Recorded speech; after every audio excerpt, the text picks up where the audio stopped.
Friends, let us take an example to understand break-even point. For that, let's assume we are in the business of selling laptops, and selling price of one laptop is 50,000, and the variable cost associated with the laptops or selling laptops is 49,000.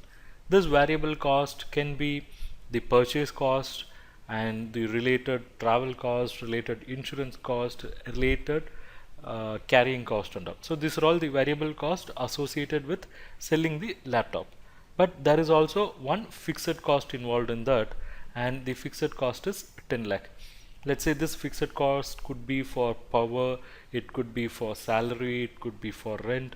So whether you make sales or not, you have to incur this fixed cost. So with this three information, we have to identify how much the company should sell so that it will cover all its cost, both the variable cost and fixed cost, so it will achieve the break-even point.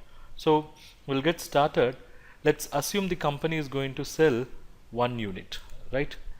So it is going to sell only one unit. So if it sells one unit, how much it would get? It would get 50,000. And what would be the variable cost for 50,000?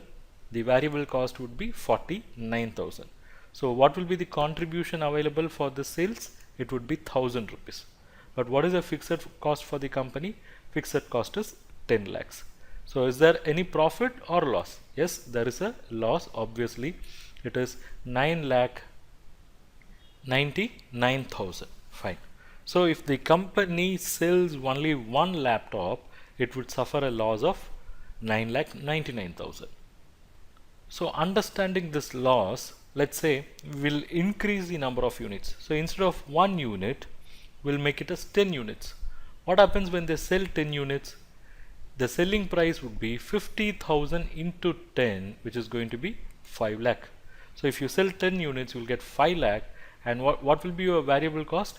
It will be 49,000 into 10, which will be 4,90,000, and contribution here would be 10,000. But what about the fixed cost? It would remain same at 10 lakh. So here what happened to the loss?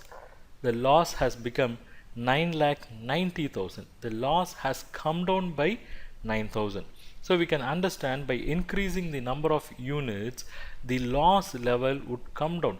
Why the loss level had come down? Because the contribution level has increased from 1,000 to 10,000. So when the contribution increases, to the same extent the profit increases or the loss is coming down. So the 10 units is not going to help. Okay, let's make it as 100 units. We'll try with 100 units. So it's going to be 100 now. If it is 100, 5 lakh into 100, so it would generate how much? 50 lakhs as income, and the variable cost would be 49,000 into 100, which will be 49 lakhs. And what's the contribution now? It's 1 lakh. But what is the fixed cost? It's 10 lakhs. So what's the loss now? The loss is still 9 lakh.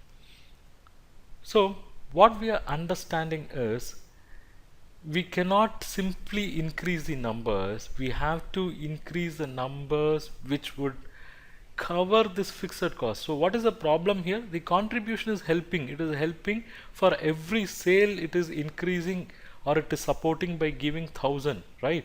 But the fixed cost is 10 lakh. So only when the contribution is 10 lakh, which covers the fixed cost, the company will get into a no profit, no loss zone.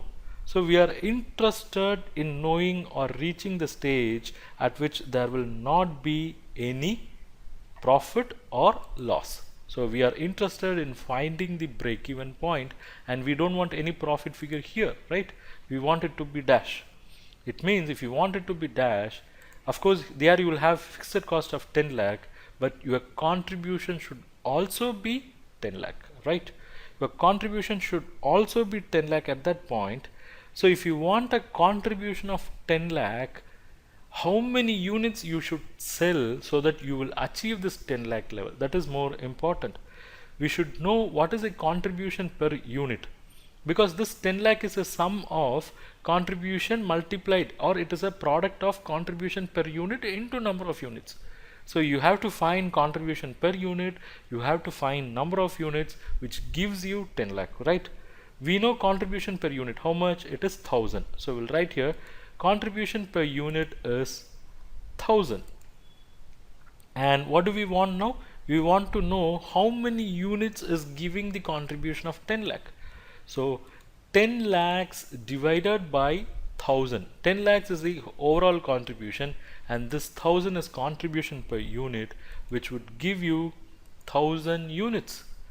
So the company, if it sells 1000 units, it would make a contribution of 10 lakh. So this 1000 units, if it is sold, for sure it would generate a contribution of 10 lakh. So if the company sells 1000 unit at 50,000, it would generate a sales of 5 crore, and that's going to be the break-even sale. So 1000 units multiplied by 50,000, which is the selling price, would give the total value of 5 crore, and this 5 crore only giving the contribution of 10 lakhs, right? So this 5 crore is the break-even sales. So we'll have it here. If you are selling 1000 units, your sales would be 5 crore, and 1000 multiplied by 49,000 would be 4.9 crore, which would give the contribution as 10 lakhs, which helps in covering all the fixed cost. So in this way, we have understood how to calculate break-even sales by looking at the number of units, right?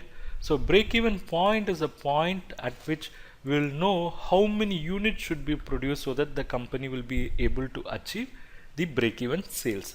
So break-even points basically conveys a unit should be produced, and this is nothing but fixed cost divided by contribution per unit. In our case, what we did, it is 10 lakh divided by contribution per unit, so that we got the value. Thanks for watching this video, and I hope you like this lecture.